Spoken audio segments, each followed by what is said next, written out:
Ready? One and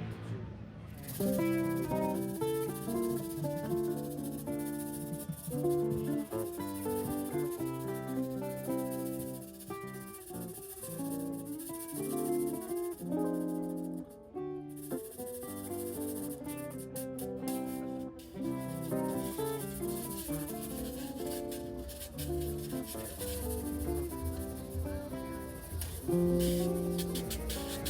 Alright, so good afternoon everyone. We're Paraguas y piropos. I'm Jose Carrasquillo. We have Marcos Rios here helping us and Tommy Carroll. We're going to talk a little bit about Puerto Rico and its music.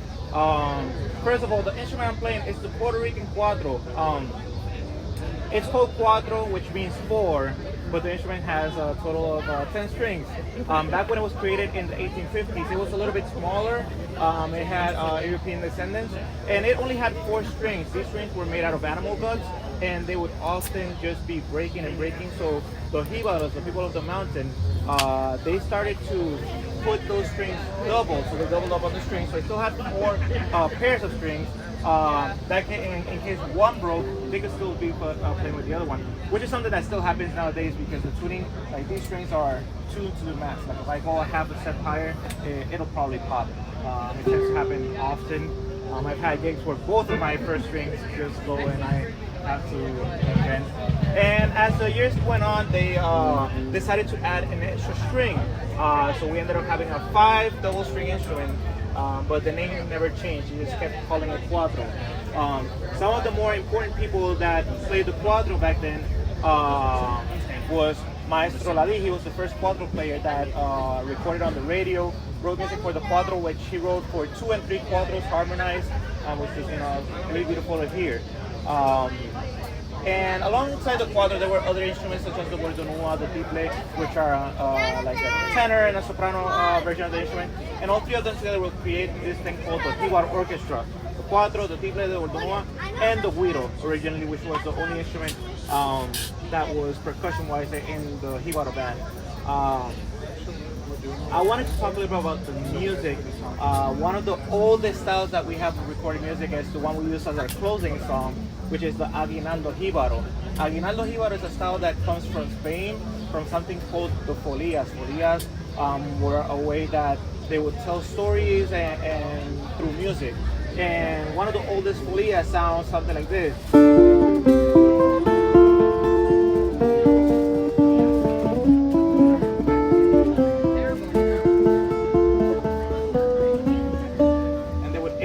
Lyrics over that. And if we hear the progression of the Aguinaldo Jibaro, it sounds like this.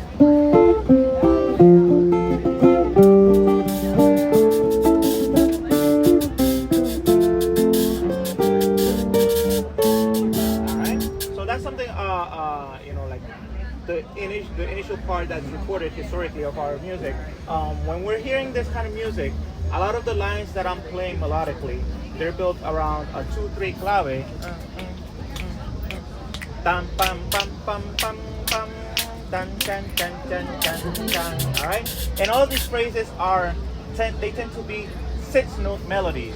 All right, because people who sing this trovadores, they have a specific way that they sing their verses, and they always line up in 10 verse. ¿Cómo se dice trofas? Stanzas, yes, 10 verse stanzas. I know this in Spanish.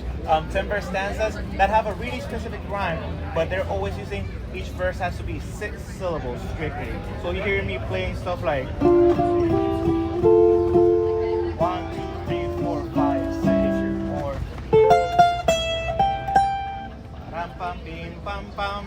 I always be playing melodies that are 6 notes long each phrase. Just because I'm thinking like a singer, I'm thinking how my decima is going to line up with what we're playing with the music. So here's what an aguinaldo would sound like. 1, 2, 1, 2, 3, and.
example of what again it sounds like at its most basic level versus what we performed earlier, where we had more of like a jazz kind of approach to it.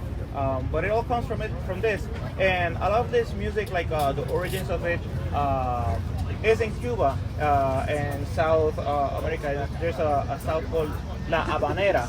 La Habanera had a specific rhythmic pattern that would go pa pa da pa pa da da da da yeah da da da da. What people in the Caribbean started doing was they would tie the second note into the third one. So instead of having pa pa da pa, they would pa pam pam pam pam pam pam pam pam, and that's what created this triplet feeling across all of the music in the Caribe. And it started to open new genres such as the mambo, el danzón, and the Puerto Rican danza, which is the next one we're going to talk about. The Puerto Rican danza is an old style from Puerto Rico that's our ballroom style of music. It has European influence as well as Caribbean influence. It also is accompanied with couples dancing. They would usually have, ladies would have a fan, and this fan is what they had a language with it, and this is how they would approach at their parties. They would talk if they wanted to dance with somebody, they would agree or disagree with the vocabulary of the fan. If they wanted to meet somewhere in private, that's basically what nowadays we have as emojis and all that kind of stuff, right? So back then in the early 1900s, they had again the fans for a style of danza. Danza in the ballroom, they would start off by walking the partner the first part of the danza with something they called the paseo.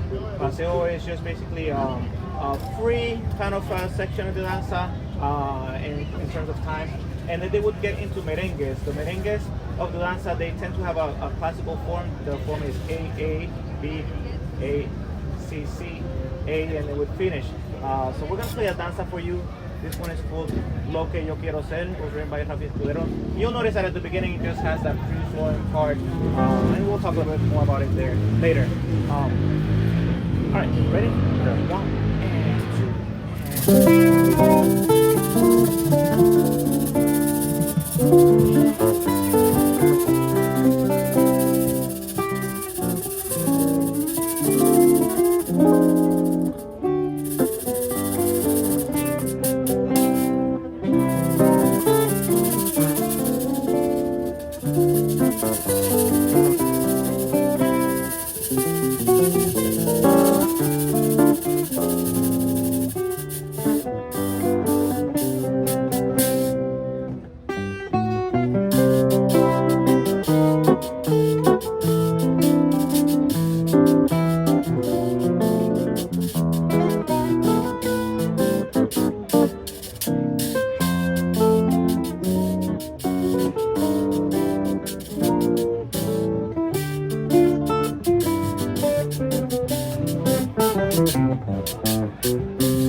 it's still, you know, you have that groove, you can dance to it, but it's not, when we think about clave, we think about salsa, we think about rumba and that kind of fast-paced style of music. This is a slow style of music, but if you can hear what's going on, there's still a heavy clave in the melody that I'm playing.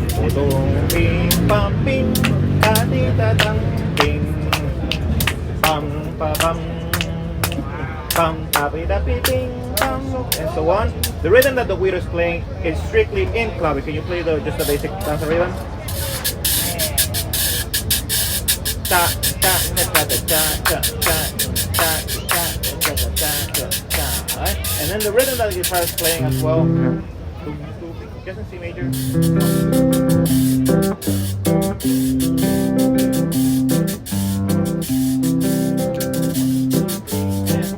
Alright, that's one. So as you can see, even though it's a slower style of music, it's still heavily influenced by just being you know, surrounded by the clave, between the more melodic approach and what's going on in the rhythm section.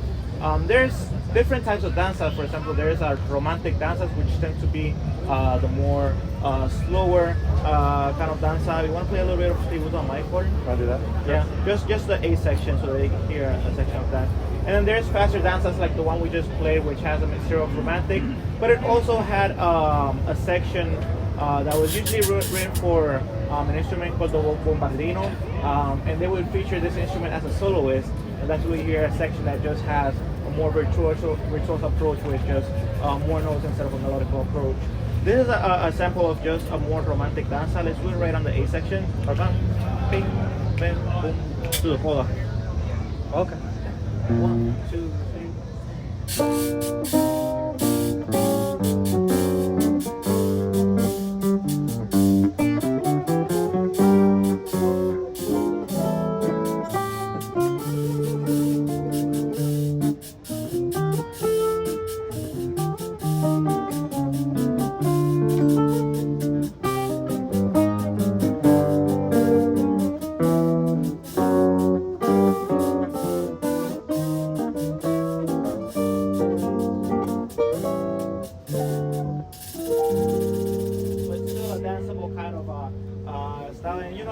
Like I mentioned, like this, they would start just dancing during the paseo, going around, and they would be, that's their time to say, yes, I want to dance with you, I don't want to dance with you, let's meet in the back after this, you know. It was all communicated through the language of the fan, right? And this was one of the very popular styles of ballroom dancing back in the early 1900s. The jibaros were the people of the mountain. They didn't have access to the ballroom, so they couldn't, you know, learn this. But they were always outside listening to these styles, and that's how they would bring all of this music back to the mountains of Puerto Rico. And among these styles that were being played in the ballroom, one of the more popular ones was the mazurka. Mazurka is a style that is not, yeah, mazurka, yes, yeah. So that's a style that's not traditionally from Puerto Rico. If you've heard Chopin, if you listen to Chopin, you know that Chopin wrote many mazurkas, so it's a Polish, national Polish dance. That music would be played in ballrooms in Puerto Rico, and the jibaro would be listening to this, and they would start picking out these melodies and start creating their own melodies in these styles. They evolved the style a little bit, and we have what we call the mazurka jibara, which is still in 3/4 time, but it has more of an underlying triplet feeling. Can you play a little bit of what? That. 1, 2, 3, 1, 2, 3, 1, 2, 3, 1, 2, 3, 1, 2, 3, 1, 2, 3, 1, 2, 3, 1, 2, 3, 1, 2, 3, 1, 2, 3. So that's usually how the Puerto Rican mazurka would be played rather than a strict cha, cha, cha, cha. Alright, so it has more of an underlying triplet. The way it's danced is actually they would it's a couples dance, and always on the second beat they would also do a hop between the partners. They would have 5, 6, 8 partners just dancing throughout this style, and it's danced exactly the way it would be danced in a traditional Polish mazurka. We're gonna do an instrumental one. This is a more modern mazurka with some more jazz harmonies, but you'll get to hear the feeling of like just that underlying triplet rhythm. And usually for cuatro players, mazurkas tend to be one of the more challenging rhythms. Like they tend to write hard melodies for mazurkas for some reason. But yeah, we hope you enjoy this one. It's called Maricelis, framed by Neftali Ortiz. All right. them. Happy rhythm. 1, 2, and 3.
The mazurka still maintains the same form, the rondo form. It's AAB, AA, CC, A, and we would finish the mazurka.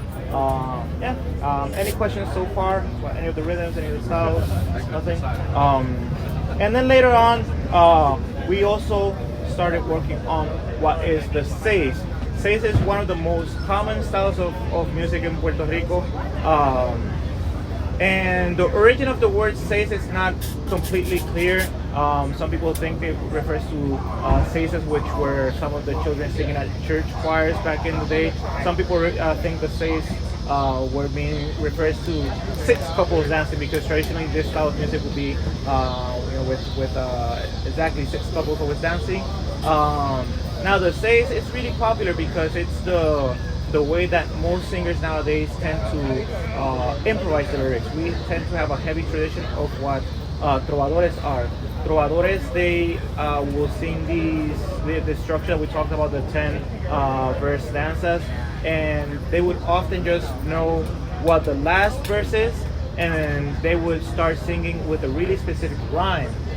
And every verse had to be, in the case of the seis, it's 8 syllables. In the aguinaldo was 6, in the seis it's 8 syllables. And they would have a rhyme that's pretty complex. They would start A, B, B, A, A, C, C, D, D, C. So they would improvise over whatever topic, and still it's done nowadays a lot. they hold great competitions where they'll improvise this verse and I have to sing it backwards and just make different types of decimas. And the seis is, like I mentioned, instead of being 6 syllables, they're 8 syllables. So when I'm playing seises, I'm thinking of melodies that will lead up to that. When they're singing, they take their poetic liberties, like according to different rhymes of the words in Spanish. If it's accentuated in the last syllable, would have they would add an extra syllable to that. If it was accentuated in the before last, then the rules change slightly. So a melody will be something like.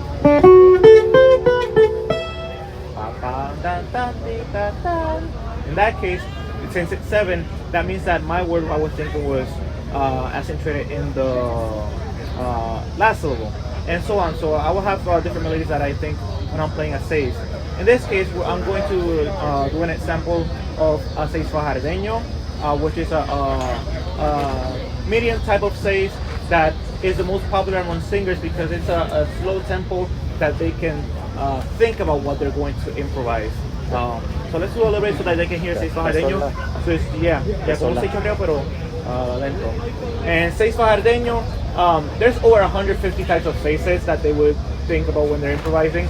A lot of them have different names according to what town they're from, what kind of music they're representing. Like we'll have seis milonga, which is an Argentinian kind of rhythm. We have seis español, which would have kind of like a Spanish flamenco cadenza.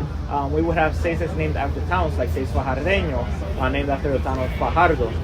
Seis Salines, which was after the town of Salinas in Puerto Rico. So this is a little bit of how seis fajardeño would sound like. 1, 2, 3, 4.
Usually the cuatros row is not playing the melody, it would be just improvising behind the singer, just keeping a basic accompaniment going.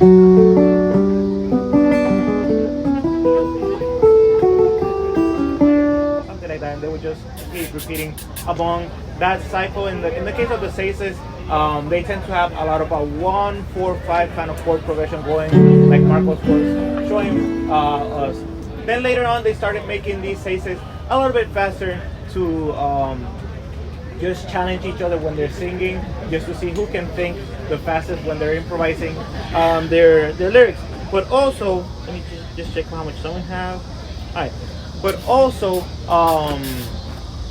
for the cuadrilla to also have a place to show their skill, for the dancers to be able to have a faster style of dancing. And they created a seis called seis chorreado.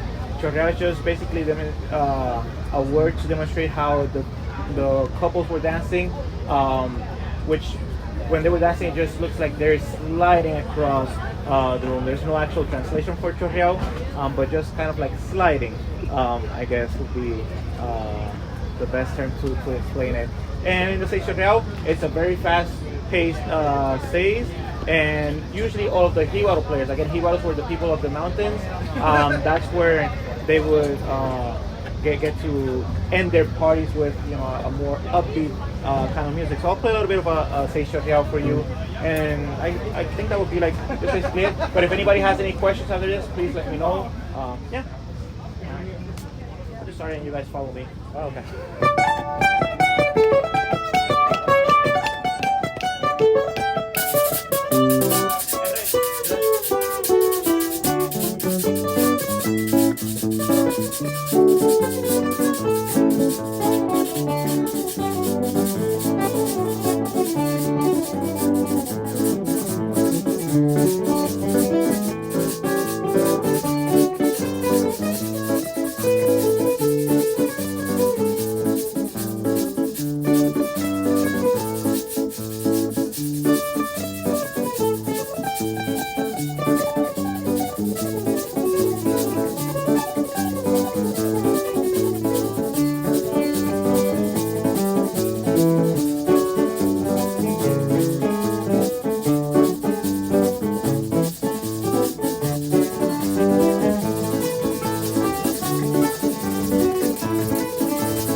As you can see, we have Tommy just ripping around the guiro. Marcos Rios on the guitar. I'm Jose Carrasquillo. Do you have any questions about the music that you heard of? We talk aguinaldo, we get danza, mazurka, and seis real. Yeah. If not, thank you very much. We are Paraguas y piropos. Thank you. Tommy, that was awesome. Yeah, thanks. Are there guys for the 16th? No, I'm good. Yeah, that's good. That's good. Is that what they do more on the 16th? Yeah, it's a. I mean, they changed it between 16 and all like triplets and. Yeah. It's a. It felt with only having one. It felt like the most rocking. They just go. Gentlemen, that was fantastic. Oh, thank you. So much Thank you, for man. coming and sharing that. Yeah, it's absolutely right. I want to check that out. Yeah, absolutely. Awesome. Yeah. You've got such a interesting, it's so subtle. Lo voy a quitar en dos. No sé por qué fue traste en dos. Claro que te siempre lo que Yeah, so it's just like, Yeah, go check out. That's his. He's got this one that he just got from Puerto Rico. This is my more beat up one. Yeah. Yeah. So these so this is the vegetable. And people like these lines. These are still in Yeah, this one they took it out in this one. Yeah.